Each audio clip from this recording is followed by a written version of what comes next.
Hello, everybody, and welcome back to another episode. Amanda has a glow to you today. Yes. Why is that?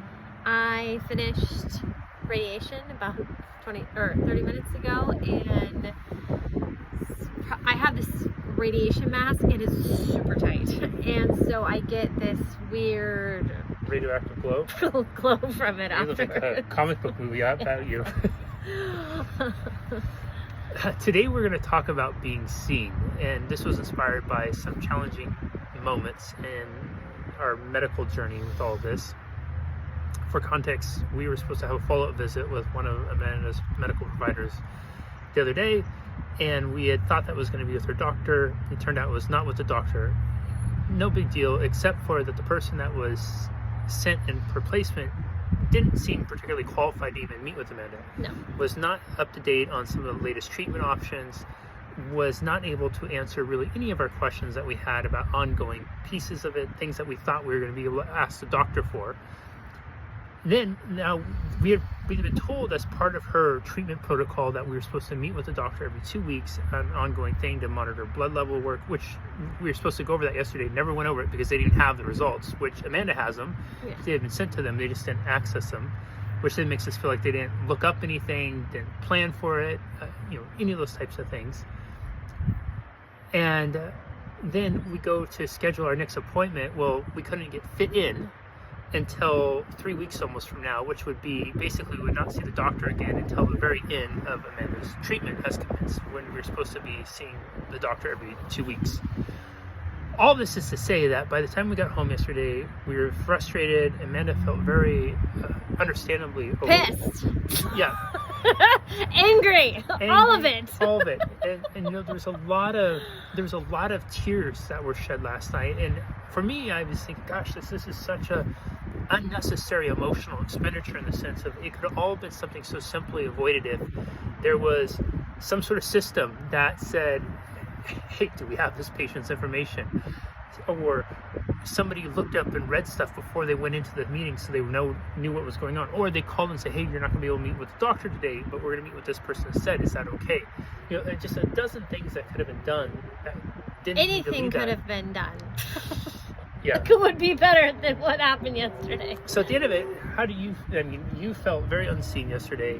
I wasn't just unseen. Like, at this point, I feel I was really sad last time. I felt like I was in this position of really not knowing how to advocate for myself. I started really trying to advocate for myself, and I was so ready for my list of questions. I was prepared. I read the blood work, and I knew the questions to ask on the blood work, and it just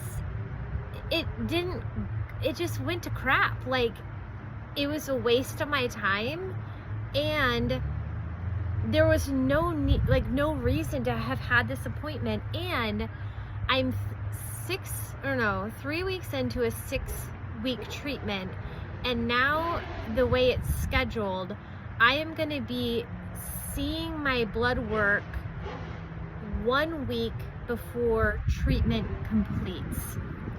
What is the point? And the reason they want to monitor the blood work regularly, right, is because if there's any sort of indicators on the blood work that there's problems, like you could die or something like that, they're supposed to be able to make some adjustments during that. During that time. And so I will say there's people on my team that I'm very frustrated with, and there's other people on my team that I am so thankful for. And one of I'll just say it, my general doctor, she's so gold. Oh my gosh, I'm so thankful for her, and she is the reason why blood work is being done. She's monitoring it every week, and it seems to be okay. And so I know in my mind, and all the research that I've done, that I am in an okay spot, right? Like, obviously cancer, that's happening, but that's happening. But it's like the best of a crappy situation at this point. And I mean, yesterday I just was like so mad, and I wasn't even mad for myself. I was mad thinking about people who might not know as much as I do about blood work and kind of what to look for and what key factors to kind of really be looking at. And my heart goes out to people who probably just take their doctors at face value, and they could have, yesterday could have easily been, oh, I don't know about this, I don't know about that. Like, there was no reassurance, there was no reasoning, it was just frustrating. And I know without a doubt I'm not the only person. Yeah, one of, I think, our inspirations for helping, whatever helping looks like, from doing this series was the second hospital she was at after she had gotten her biopsy. A number of people had sent flowers to her room.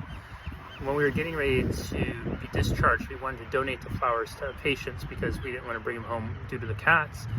And we were asking one of the nurses about that. She kind of gave us this funny look, and she said, less than 50% of my patients. Now, keep in mind, Amanda's in the neuro ICU, so it's a pretty severe area.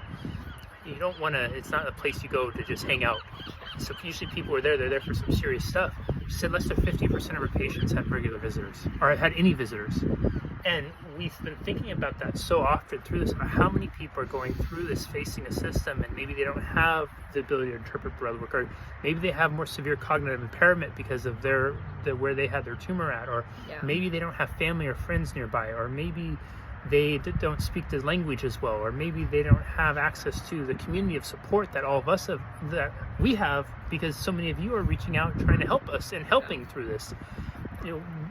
Quite a few of you have messaged me about how you've learned the hard way about how important it is to bring a binder with you to appointments, with every new report, every single lab result, every single image scan, and just show up so you always have it, because you've encountered far too many times how unprepared it is. And it's such a frustrating thing for me, especially because the work I do, I always am working with business owners about how to optimize systems and how to improve customer interactions and whatnot. And I'm just thinking, gosh, something as simple as just a courtesy check-in. Hey, we're going to see you tomorrow, and we just want to make sure we get all this ready. Little things like that would have eliminated so much unnecessary stress and heartache that we went through yesterday. And again, so much compassion for other people who are going through it too. Yeah. Last thing, and then we'll wrap it up. On the flip side of it, I have long believed that that in some of our hardest moments, the seeds of purpose are always somewhere in there. And one of the things that was really incredible for me last night was hearing you say, in the midst of all this, I feel like I have a very good sense of what my calling is going forward. Whatever that next chapter for her is going to be. And I think whatever that becomes for you, you're going to be incredible at it. And then also, Amanda's always been that person who I think puts other people first, passive when it comes to herself. And it's really... Not anymore. Yeah, no, but it's so incredible. Get out of my way. It's incredible watching you blossom into that advocate and that figure for yourself. And I think that is going to serve you. I think that is going to serve you powerfully going forward. It is going to serve you much more so than any sort of answers we could have gotten in an appointment yesterday. Because we definitely could have used. No, we could have used the answers, but you are going to benefit, I think, more long term from having yourself. And that's just it. So, right. Do you have anything else to add? I just want to circle back about the binder. Please get a binder, even if it's just like your household bills, because you never know what might be coming up or anything. Get a binder. And honestly, the reason why I'm saying this is about your medical everything. If you happen to be in the situation that we're in, I've said this once before, you are going to need copies of literally absolutely everything in any moment, because you don't know what that provider is lacking. Yeah. And sorry. Not sorry. One of the things that we're going to do through this is we're going to develop a list of all the questions we've asked, all the questions we wish we would have asked. And so that way, anybody who finds themselves in a similar situation as us can have access to that. that will be a forthcoming thing as we learn about more questions. As an example, and then we'll wrap it up. One of the questions that I realized we should have asked from the get-go is, okay, if we are going to have to do, if you want to see us every 2 weeks for over 6 consecutive weeks, can we go ahead and schedule all those appointments right now, as opposed to us just trying to get fit in at the end of it? But things you wouldn't think of because you think that they're going to do that for you. So we will do that through this, and then we will have it as a resource for people to be able to have it, so you're better prepared than we were. Anything else?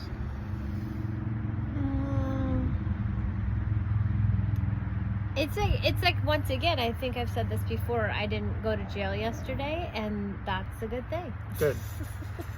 All right, everybody, we'll wrap it up there. Keep Amanda out of jail, and thank you for so much for sticking with us, for watching, for investing your time here. We truly appreciate each and every one of you, every single comment, every single message, every single well-wish, prayer, all the love, the energy you share to us. Some people have messaged and said they're doing energy circles at certain times of the day just for us, and people keeping us in their daily prayers, and we feel it. I mean, we really, really do, and we're just so grateful for each of you. Thank you.